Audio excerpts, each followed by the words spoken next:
gentlemen, let's get ready to rumble!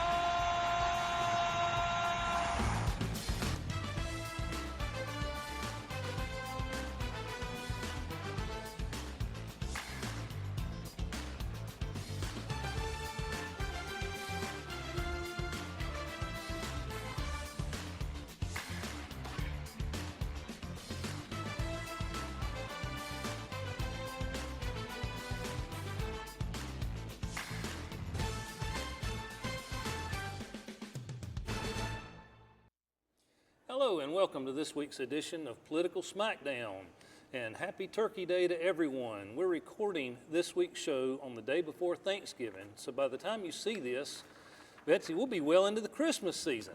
Oh, yes. So we hope everyone had a nice Thanksgiving. In a bit of breaking news, Tuesday evening, the Kings Mountain City Council voted to not renew the contract of the city manager, Jim Palahniuk, and hired Todd Carpenter as the interim manager. You may remember that Mr. Carpenter recently served as the interim Cleveland County manager.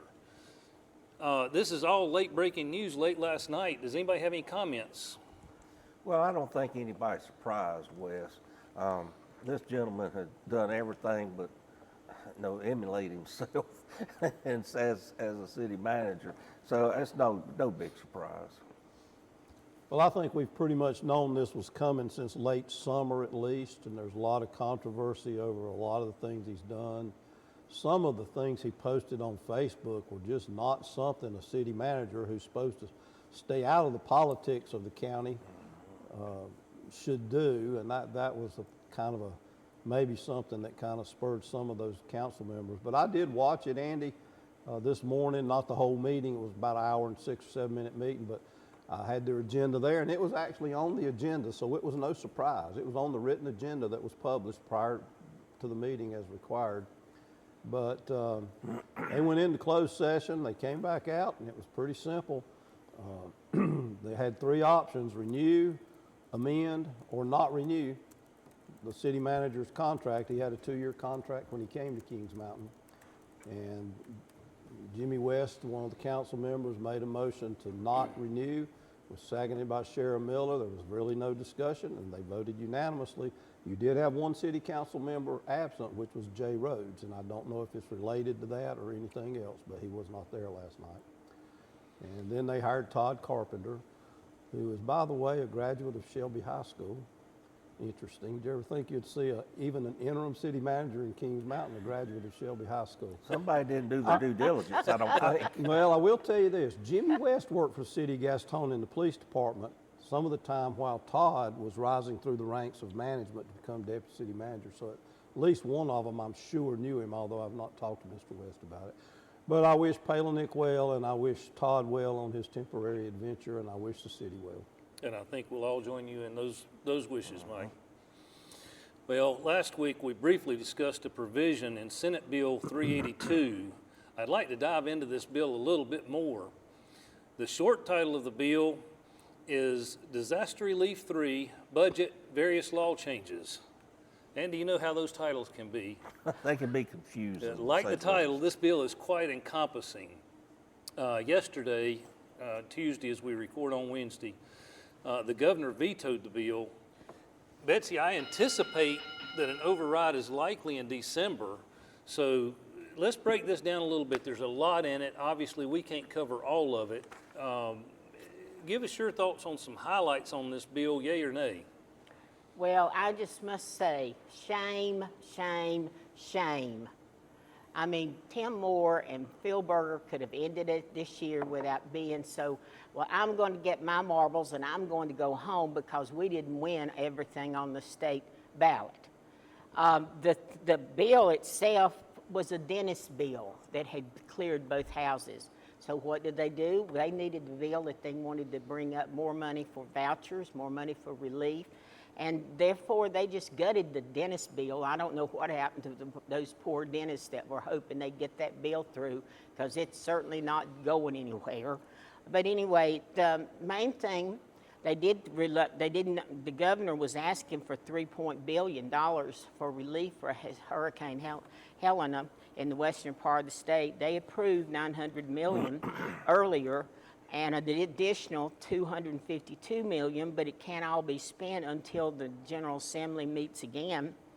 But then they go into, and yes, that's something that's very needed. And if any of you watched Channel 3 this week, they did a documentary on up close and personal with what was going on in my little home community of Lansing, where my uncle and aunt ran a country store for like 50 years, and now it's the gathering place, the picking and the grinning place, and they were digging out the mud, and also the people that had died up in the parts, and it's in a terrible state up there. They're trying to dig out. Some people are still living in tents, and yet instead of delegating more money, they made sure that they got the voucher money in, the $363 million more money for the voucher program, so that the very wealthy can have a bite of that money to send their kids to private school. But then to restrict the governor's powers. I mean, let's just, like I said, I'm going to, if we didn't win, I'm taking my marbles, and you're going to be losing your marbles, and that's exactly what they did to what the governor and lieutenant governor and attorney general, Mo Green, the superintendent of instruction. I don't think they did anything to Elaine Marshall. Now, I may be wrong, but I'll let y'all talk more. That's my part today. Now, Andy, one of the interesting things that this bill does, it bars the Attorney General from working against the General Assembly on laws that have been passed. That was certainly a problem with the current Attorney General and now Governor-elect. I thought that was an interesting and probably necessary aspect of this bill. Well, I mean, that's happened before, even with the ones of the same party. I mean, if somebody gets a little bit irritated about something they don't like, it's nothing new. I mean, Attorney General's done that before, but I appreciate you sending this. This is as good a breakdown of the insides of this bill as I've seen. And I just want to pick out some things really quick, maybe had not been, really brought up on the executive appointments that the governor makes. It shortened the time the governor's office has to make an appointment to fill a vacancy in the legislature from 30 to 15 days, and removes the ability of the governor to reject the recommended appointee. Well, now in the past, it's always been a gentleman and ladies agreement that whoever that person that retired or passed away or what, if it was a Republican, then the Republican committee picked it, and no matter who it was approved. And so I think this is something that maybe, is it really that necessary? Probably not. I mean, I kind of like the idea of cutting that time in, because those people have no representation during that time. So I think that would be fine, but I have a problem with putting in there about him or her rejecting it, because it's never happened that I'm aware of. I mean, that's something that we still have some modicum of respect for one another, that we still do that regardless. Even I was appointed by a Democrat governor. Yes, you were. And I mean, that's the way I think it should be. But then it went on to create additional requirements for a governor's appointee to serve consecutive terms. Now, this is something that I was very interested in. I've always, my whole time there, was interested in the highway patrol. I always thought it was an interesting thing. The work that they do is just first class. Well, they had folded it back in a few years ago under the Department of Public Safety to encompass everything. Well, this bill breaks them back out again as an independent department. Mm-hmm. And I thought it was kind of interesting, but they do allow the governor to appoint the commander, and they also, General Assembly has to give advice and consent on it, as they normally do on stuff like that. But they also granted some new powers to the Highway Patrol, that they have now can seize vehicles during investigations or retain those forfeited during investigations. And this was a power usually that was held by just DMV. So now they're able to get and keep that, and basically it's a money thing is what it is, Wes. Mm-hmm. Let's just get down to it. It's just to keep that money in the Highway Patrol fund. So I thought all that was very interesting, but it's always the devil in the details. You don't know when until you get on in there exactly what. I mean, it could be anything in there. It could maybe require everybody to have a printer on board at all times on there. I mean, you never can tell. It could be anything. Yeah, I've always had a problem with the forfeiture. Doesn't matter where the money goes. It's private property. There should be due process. Mike, any thoughts on this Well, huge bill? 131 One that I pages. would have thought was already the law but wasn't, it now requires, if there's a vacancy on the NC Supreme Court or the NC Court of Appeals, the governor must appoint someone from the same political party as the person who either resigns or dies in office or is removed. I would have thought it was already that way, but it wasn't. Well, it's the same thing as the General Assembly. It's always been an agreement, and it's that even though you had the power to do otherwise, it's always been done that way, and I think it's worked very well. But I don't think that's a bad thing at all, because if it was a Republican governor and a Democrat resigned or had to leave office from those courts, I think that the people elected a Democrat, That's the where- governor should have to appoint one back from the same party. Right. Now, they'll have to run in 2 years on their own. Right. And that's right. But Right. that's the way it should be. Y'all have mentioned several of the others. They did shorten the time after Election Day for people who forget their ID to go to the county election office. It now has to be from a week. It went down from a week to 2.5 days. Now, it's only 2.5 days if you do it on Election Day, because if you did it in early voting, it was at least 4.5 days up to over 3 weeks. So that's not as onerous as it sounds as far as giving them time. The whole idea is to try, and they're requiring all the ballots, absentee ballots, next time to be counted on election night, even the ones that come in election day. As y'all know, that's been a point of contention this year that we'll get into in the next question. And I guess I'd be remiss if I didn't mention the one thing about local government that's in there. And that article he sent us is the last thing. It restricts the authority of local governments to rezone property in certain ways without the approval of the landowner. In other words, they can't make it, is it more restrictive? If I've got something believe that's zoned right. general business, they can't change it in Shelby, for example, to neighborhood business or residential office, which is a form of business, and unless the homeowner or the landowner wants to do it.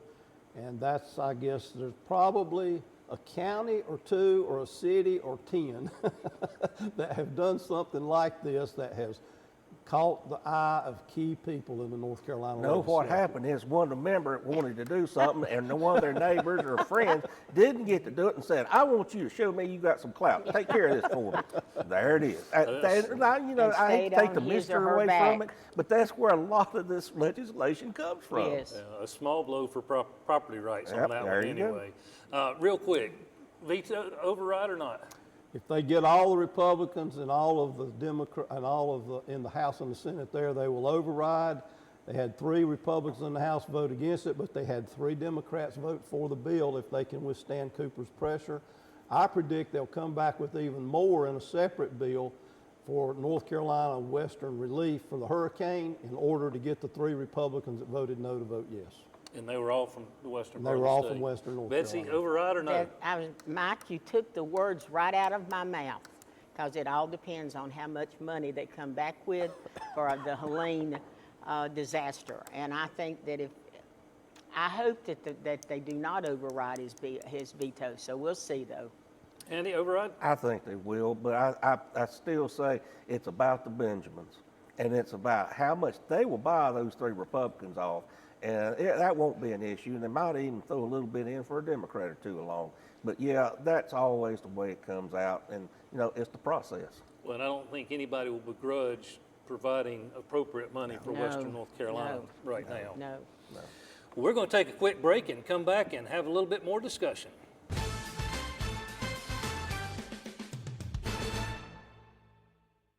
Tune in to Senior Moments here on C19 TV. I am Jackie Sibley Newton with Terabella Assisted Living. Whether you are a senior planning for your own future or helping someone make decisions, Senior Moments has got information to share. We talk about the wealth of services, activities, and healthy living options available to you here in our area. That's Senior Moments on C19 and also on C19.tv.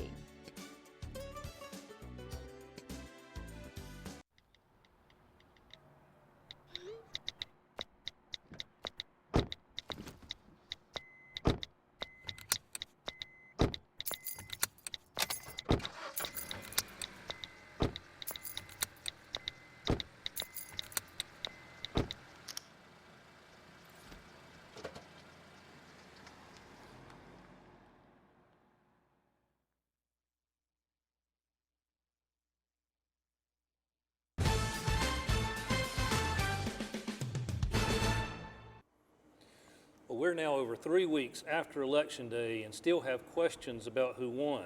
The most obvious race being that for the North Carolina Supreme Court between Allison Riggs and Jefferson Griffin.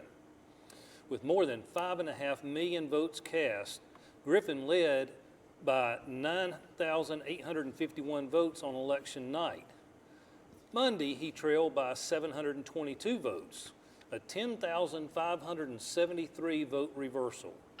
The margin is now around 60 votes in favor of Riggs. Betsy, Mike mentioned the fact that this new bill that we were discussing a while ago will require the votes tallied by election night. Thoughts on this and any other outstanding races 22 days after Election Day? Well, Wes, you know that anytime that you have votes that are announced on election night, they're not official until you get to the canvass day, and the canvass day is after they go through the provisional ballots, and there were thousands of provisional ballots that were cast in North Carolina, and many that were here in Cleveland County, and the elections board the workers have to go through and verify whether these people are registered or whether they can vote, and so it just takes a while, and I really. If they have to wait until, and they count all the votes on election day, y'all, it's going to really delay it. But I really think, I know you talk about how he was ahead by 9,851 votes on election night, but you see, not all the ballots were counted yet. And so I hope that Allison Riggs, who's the chief, not the Chief Justice, but the Justice on the Supreme Court, has won, the Democrat, and we hope that this will carry through. But the gentleman, Mr. Griffin, is challenging 67,278 votes. And then they're all going to be having to go to the State Board of Elections, and so we'll just see what happens. And I think this election, it'll take a while to really, before we can have the final results, but I hope the Democrat wins. Mike, our local Board of Elections went through their process this past week on the two challenges that they had. One was irrelevant. The other, there was, in my understanding, that the name matched that of a convicted felon, and the local Board of Elections you see on the screen dealt with that, found out it was a completely different person, so that vote was counted. But the bulk of these are being handled by the North Carolina Board of Elections. The protests had to be in by noon last Friday, briefs due by November 27th, the responses to those briefs by December 6th, and then at that point or sometime thereafter, the State Board will make a determination on all the identification challenges. Well, and there's another wrinkle here. Griffin and 3 others that are Republicans in close races, they lost by 100 and something to 200 and something votes in Senate districts and 1 House district. And the House district, by the way, would give them the supermajority if it reversed. But they have asked the North Carolina Supreme Court yesterday, which would have been the 26th of November, to immediately take up the case that was remanded back to the state courts, and then an unnamed 3-judge panel on the Court of Appeals refused to hear it and dismissed it, so now it's appealed to the state Supreme Court to take it. I don't know if they'll take it or not, but it's related to the fact that they think the Board of Elections is making the wrong interpretation of law by allowing people who have never lived in North Carolina and are overseas and are usually the children of people in service to vote in North Carolina elections. And apparently there are quite a few of those. Even a few hundred could be a lot where you got 600 or so votes that separate in a statewide race. So I don't know if they'll hear it, but this one will not be fully decided for at least mid-December probably. So there's a lot on the table there. That's essentially what's delaying that one. And even 105, which is Tricia Cotham's district, was not certified on the 26th with the others. And a handful, including the Supreme Court race, were not either. But hers is simply because the recount wasn't finalized for some reason. Andy, thoughts? Well, let me crawl up on my soapbox for just a minute. Okay. I've always felt like the elections just do not have enough help. I mean, at the main office, it's a struggle to get people to volunteer to work. Well, they do get paid, but work at the precinct level. And one of the House members, I wish I wrote his name down, I forgot what it was, he said, we really need to look in to see if we need to put more money into the Board of Elections to where we can get the people we need to get this thing done in a timely fashion. And it may be just that we're asking them to do something that they don't have the personnel to do it with. And I thought that was something that finally we're getting around to it, because those of us that have run in Rutherford County, as big as that county is, smaller population but more square area, they're able to have everything in no later at 9 o'clock. I was on my way back to Cleveland County, but they had the help, and they had it. It was like a well-oiled machine, and everybody knew the job. They had enough people, and most of them were county employees that volunteered to do it. So, I mean, I don't think we can look to get that many volunteers, but let's look at other ways we can help. And I just think doing it on a shoestring anymore, it's just not. If we want the kind of results that we're talking about, getting these things counted and in place and done on election, we're going to have to get some personnel to do it. And when in between being chair of the party and being chair of the district, I served as a chief judge in Shelby. And I learned so much about the election process. But Andy, you have really hit the nail on the head. You have got to have personnel in those offices, particularly if they're going to be going through and opening up ballots and all that and counting them. And that means more money from the state as far as for the elections. And then, of course, it comes down to the county, and the county allocates it. But if they want it all counted on election day, they're going to have to provide more people to do the legwork and to do the counting. And it doesn't have to be permanent people. No.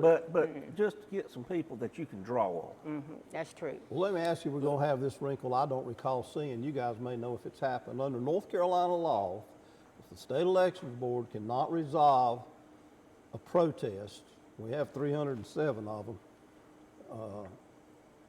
the respective chamber of the General Assembly makes the final determination as to who received the most votes.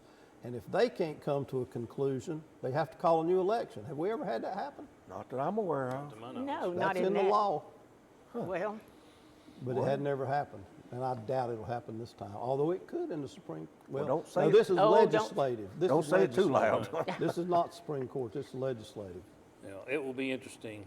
I do find it interesting that the Democrat solution is more money.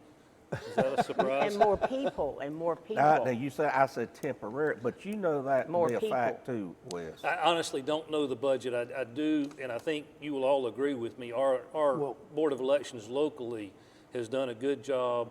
The vast majority of their votes are unanimous. They do their homework, and they come back and make sound decisions. I'm quite confident in our system in Cleveland County. Mike, I wish we go to Florida and hire whoever's in charge of their state to come run our state board. Who would have ever thought But- Wes would have said that? And- Well, you- I'll tell you, it's just like if you want to know how to run people through anything fastly and efficiently, you just need to go and ask the guys at Chick-fil-A. That's the gospel. No doubt about it. Any other final thoughts? Mid-December, we're going to have an answer on these Right. races? We hope. Probably. All right, well, let's move on to our lightning round. Andy, what do you have for us? Well, I think it's going to be interesting with RFK now in charge of everybody's food, or soon to be. I called Mike, I thought it was rather funny. Do you know what the average meal that Donald Trump has every day? 2 filet-o-fish sandwiches and 2 Big Macs and all the Diet Coke he can drink. He eats that at one meal. And RFK said it was time for a change with that. He said he is eating poison and said, I'm going to try to help him get over that. So let's stay tuned for that one. It'll be interesting. Mike, what do you have? Well, first, let me wish Shelby and Crest football teams this Friday night. It'll happen before a lot of you see it. Best wishes as they're still alive in their respective football playoffs. And thanks to Burns and Kings Mountain, though they're out, they both had respectable seasons. And I'll just give you one that'll still be current when you hear this. On December the 9th, there's a school board meeting. And what's the first thing they have to do? They got to elect a Organization. chair. They got to elect a chair and a vice chair. So it's a 9-0 Republican board. I'm going to make one prediction, but it's even iffy. It'll either be 5-4 vote or a 6-3 vote, but I don't know who it'll be. That will certainly be interesting, and that is available online through clevelandcountyschools.org. Is that right? Well, and you can actually watch that meeting if you... But Mike, do you think anybody will get mad over this? Yes, I do. Betsy, what do you have? I'm talking about Thanksgiving. You know, since this is the week of Thanksgiving, and I got to thinking, well, how long has it been a national holiday? And it goes all the way back. The first national federal holiday was in 1863 during the Civil War. And there was a lady by the name of Sarah Hale who ran this Godfrey Ladies Book, most popular magazine of the time. It was the monthly circulation was 150,000 by 1860. She's also the lady that wrote the song Mary Had a Little Lamb. And she published Edgar Allan Poe in her magazine, Nathaniel Hawthorne, Washington Irving, advocated women to have property rights, employment rights, and education. But she advocated for 73 years to have Thanksgiving as a national holiday because during the Civil War there was so much dissension and politicizing of the different families, and that she thought to gather around a table and to have a meal would be together will help reduce that. And then it didn't become an actual national thing. Congress finally in 1941 dedicated it to be the national holiday.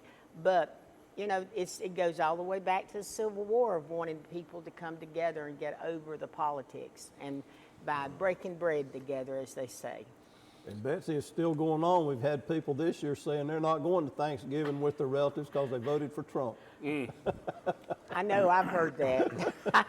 That's a shame. But I am. Well, in addition to his lowest approval rating of his career, Biden set another record. The cost in hours for compliance with new government regulations increased over 800 times of that of the previous administration to $1.8 trillion. The new page count in the Federal Registries, America's Handbook of Red Tape, Mike, is 89,476 pages and growing. Much of it is for DEI and other woke policy compliance. These are hidden costs that are out of pocket for us. I don't know where DOGE is going, but this would be a great place to start. And on a lighter note, the White House Christmas tree was delivered this week from Newland, North Carolina. Good. The 25-year-old tree was one of the trees that was not destroyed on the Cartner family Christmas tree farm by Helene. We hope you're having a great Thanksgiving week, and we look forward to seeing you again next week for another edition of Political Smackdown.